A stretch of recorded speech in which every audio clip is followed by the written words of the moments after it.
Hey everyone, it's Maddie, and today I'm going to be doing something I haven't done in 4 years, and that's reading Fangirl by Rainbow Rowell. This was one of my favourite books of 2014. It topped the year for me. It was such an iconic book. It was all about twin sisters, creative writing, university, fandom. It just had so many buzzwords, and I really connected to it on such a deep level, and yet I can't remember anything specifically about the book now, and I really want to change the way I interact with books I consider my favourites, because normally there is a standout book of the year, like The Serpent King or Letters to the Lost, and yet I feel like my connection fades from them as soon as a new year rolls around and I find a new favourite. So I want to reconnect to Fangirl, see if it is still considered one of my favourite books after all of this time, whether it's still relevant to me now, because what was interesting about my experience with this is I read it my year before university, I think, when it was something I was super nervous about, and now I've graduated. I'm almost a year out of university now, so I'm interested to see what it's like on the other side of that experience and whether it will illuminate the book in a completely different way for me. I'm really excited about this project. I want to do it with even more of my favourite books, but Fangirl seems like the perfect place to begin because it's also one that I've had the intention to reread quite a few times actually. I think I took it to uni with me all 3 years thinking this is the year I'm going to read it, and I just never did. So this is my copy. It's the basic mint version. It has the illustration in the front. And it's signed because I actually met Rainbow Rowell in I think it was 2015 or 2016 maybe, and she said that me and B looked like Kath and Ren, so that was my life made. Let's get to it. So I'm literally 3 pages in and I can already tell why I loved this so much. I really love the line, Kath was sitting at the foot of the bed trying not to look like the pathetic one who always cries. This is college, Ren persisted. The whole point of college is meeting new people. The whole point of having a twin sister is not having to worry about this sort of thing. This is really what it's like to feel understood by a book. I hope that this continues. So I've just read the scene where Reagan takes Kath to the dining hall for the first time a month into university. Getting to see them interact and becoming friends even though they kind of both don't want to be is really funny. I especially loved when Kath was trying to explain Simon Snow. I'm just really active in the fandom. It just gets me. Something I really like about Rainbow Rowell's writing style is the fact that she comes up with such specific ways to talk about someone's characteristics. Describing Levi like a doll with the elastic bands in his joints having gone loose is really unique and evocative, and there's always something specific to focus on, which I enjoy because I'm able to picture these characters a lot better than I am pretty much any other character in a book. The thing I'm noticing about this reread more than when I read it the first time is that I'm really locking into Kath's anxiety. I wouldn't go so far to say that I have social anxiety, but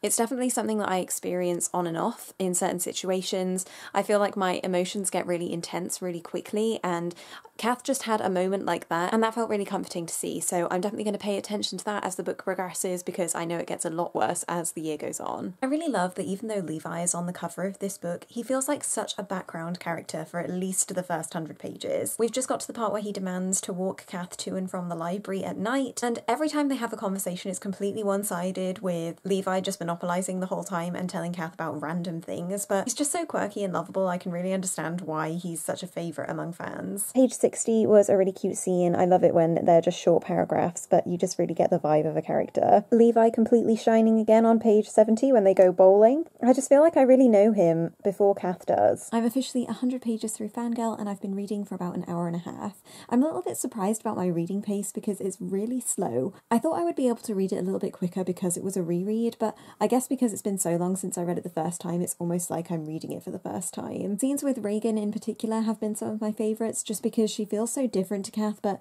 they're also similar in the way that they can be quite aggressive and brusque. I'm sad to say that I'm not really connecting with Ren that much. I have to remind myself that Kath and Ren are very different twin sisters to me and B, and that's fine. It's kind of interesting to see in an alternate universe what we could have been like. Probably my least favourite character at the moment is Nick, just because there's something a little bit uneasy about him. Levi is obviously the favourable character to me, so I want her to spend more time with him, although I'm really intrigued that the creative writing classes are going to be playing a bigger role in the next section, because Kath has just handed in her first assignment that is essentially fan fiction and so would be considered plagiarism. It's reminded me a little bit of my creative writing experience, especially Nick's character. I think I've met him in real life now. I'm intrigued to keep going and see which elements of the plot jump out to me next. If I'm not connecting to Nick, then I'm really not connecting to the Simon and Baz bits at the end of each chapter. One at the end all about them holding hands was probably the nicest one for me, but otherwise I just don't really know what it's adding to the story. Maybe I'm not paying too much attention to it. It's not to say that I'm not pleased that the fanfiction is actually there, because it just shows you how big a role it's playing in Kath's life, but the inserts that are actually from like the Gemma T. Leslie version I don't feel any connection to. So I just got to the plagiarism bit, and the teacher essentially said that Kath wasn't doing anything original with her writing. And then the prose of the actual story of Fangirl has changed. So it's written in third person rather than first, but it's quite a close third person. Like, you can tell that some of the sentences are things that Kath would notice, not the narrator. And now we're starting to see a lot more things in brackets and sometimes double brackets where Kath has taken on the role of the narrator. It's really interesting and kind of like a challenge to the whole not original thing. So here's an example. You don't get many opportunities to use that word Kath thought, but this is one of them. And then it doesn't always say Kath thought. Did guys giggle or chuckle? Kath hated the word chuckle. And here too, wet and falling, wetly, blondly. Those adverbs are a real trope of fanfiction writing, so it's almost like Kath's own voice is creeping through. So I'm 180 pages through Fangirl now, and I'm just at the scenes where Kath is reading to Levi, first her fanfiction, which is obviously way more personal because that's sharing her own writing, and now she's reading the book for Levi's English assignment, which is The Outsiders, because he really struggles to read physical books. I really love this interaction between them. It feels so sweet and lovely. Their conversation is just so natural. And while I wouldn't say that this book is laugh out loud funny, there are so many moments with the characters where I just catch myself smiling. It's intriguing to me how this book is being posed and how the romance is being laid out, because at the moment it feels very boy next door, but in the scenes Kath is kind of sharing all of these things with Levi that she wouldn't normally share with another person, and I think it's only really later that she realises what that truly means. I was kind of expecting it to be a little bit more obvious and heavy, but I'm really pleased that it isn't, but it does kind of explain why this book is almost 500 pages if the story is moving at this pace. Other things that have happened: that she's gone home for the first time, her relationship with Ren is getting even more fraught as her mother is coming back into her life, and then we've also got way more of her Simon Snowfic. These were the moments in the first read that I kind of skimmed over because I was way more focused on Kath and Levi, but this time I'm trying to sit in the fan fiction a little bit more, imagine myself as if I'd written it or if I was a fan of Simon Snow, and let that kind of bubbly, warm feeling of being deep into a fandom sit with me. Because that's the thing, when I first read Fangirl, I can't think of a fandom that I was into really deeply. Like, obviously Simon Snow is a weird mixture of, like, there's some Twilight elements to it, obviously Harry Potter, but neither of those franchises were really it for me. Whereas now, more than ever, I feel like I've fallen into a fangirl mindset, particularly with K-pop groups. So we talked in some of our NaNoWriMo videos about how we really liked Pentagon, and recently we've fallen into the K-pop hole of BTS. I love that group, honestly, with all of my heart now. I've probably only known about them for like 3 weeks, and yet I've watched hundreds and hundreds of videos, all of their live streams, them going on holiday, interviews, I've read a webcomic, I've seen all the theory videos, like,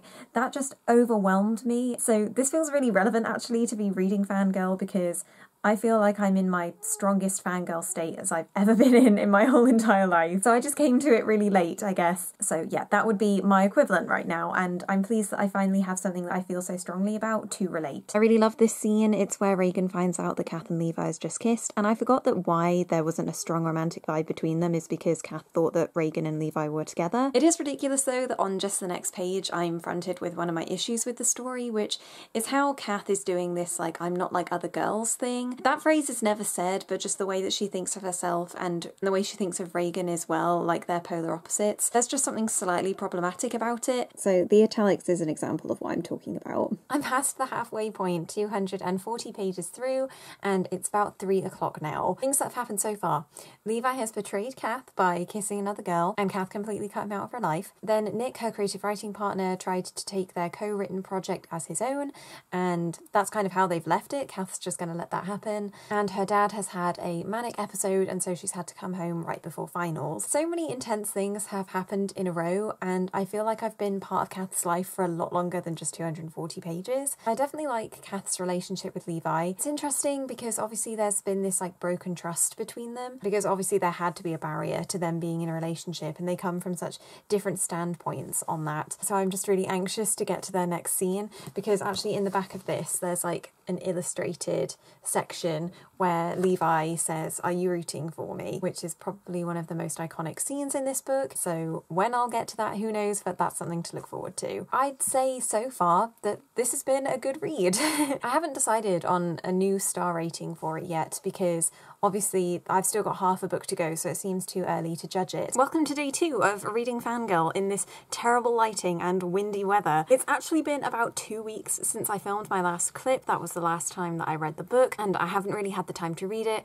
I've also been focusing on watching every single season of Bon Voyage and Summer Package from BTS. So with my personal fangirl heart feeling even stronger, it's ready to dive back into Kath and Levi's world and see how they handle the second semester. So it was raining the entire time as I finished this book, but I did finish it and I read it all in one sitting without updating because it just felt like I wanted to power through to the end. What happens in the second half is essentially Kath and Levi assert their relationship as a definite romantic one. They genuinely start dating, and Ren ends up in hospital after alcohol poisoning, and that has to change her mindset completely about university. You get more Simon Snow fanfiction, you get the resolution that Kath and Ren are friends again as they hadn't been speaking for 3 months, even though it doesn't do as much as I want it to. Yes, they talk about living in the same place in their second year, and Ren starts becoming more engaged in Carry On Simon, but I really wanted more between them. So while the focus on Kath and Levi's relationship was great, I would have liked a bit more twins, please. Also, Kath is asked to work on her own original project for her creative writing course, and she really struggles with that. You barely see her working on it, apart from at the very end, and then the last thing you actually see of this book is an extract of what she ends up writing that wins the undergraduate prize. I think all of the conversations they had about writing and how hard it is and what it means to write, why you write, and basically anything that was to do with craft I really enjoyed. I'd wish I'd had someone like Professor Piper at university too. I found myself kind of losing interest in this second half a little bit, probably because the pacing was quite slow and everything was going really well for the characters besides Ren's hospitalisation, and we're left with a really loose end with Kath's mum because she essentially just abandons them at the hospital and isn't mentioned again. But I think that's all relevant to what Kath says about fanfiction, that just because you finish the scene it doesn't mean that the characters don't continue to exist and you get to decide what happens next. So I think that that's definitely a ploy that Rainbow Rowell is using in this book, that it's up to the reader to decide what happens after what she writes. My experience then, when I first read this, was that it was a definite 5-star read, and I don't want to take away from that, like, it will never not have a 5-star rating for me because I loved it so much to begin with. I think it's really difficult for the things that hit you hard the first time to hit you hard again the second time just because you know they're coming. Like the scene where Kath and Ren are together and about stopping each other from going crazy, like, that made me burst into tears immediately the first time round, and seeing it coming completely changed my reaction to it. So a 5-star rating is still right for 2013, but for now, I've just read so many other books that speak to these buzzwords for me. I'm going to drop my rating to maybe 4 stars or even 3.5 to be honest. In 2019 it was still an interesting read, and as I said at the beginning of the video, definitely enlightening to read after university because now I can truly imagine what she'll be like in second and third year based on how I developed from my first year onwards. As far as the Simon Snow inserts to the story, I kind of figured out that perhaps Simon and Baz's relationship in the fan fiction is meant to mirror the relationship she's having with the main character of that chapter. I think in the scenario Kath is always Simon, but Baz is sometimes Levi and it's sometimes Ren, and I liked that she could write her relationships into this one relationship and have it be like all-encompassing. Would I still recommend Fangirl? That's a definite yes, and I can't deny that it really shaped me in 2013. I probably decided what I liked most based on what this book gave me, so I'm happy for all of the other things I've picked up because of it. And let me know what your thoughts are on Fangirl, if you've ever reread one of your favourite books and what that experience was like. Thank you so much for joining me on this journey of rereading Fangirl. Hopefully I'll be able to do it with my other favourite books, and me and B make bookish videos every Sunday, so subscribe if you haven't already. I'll see you next time!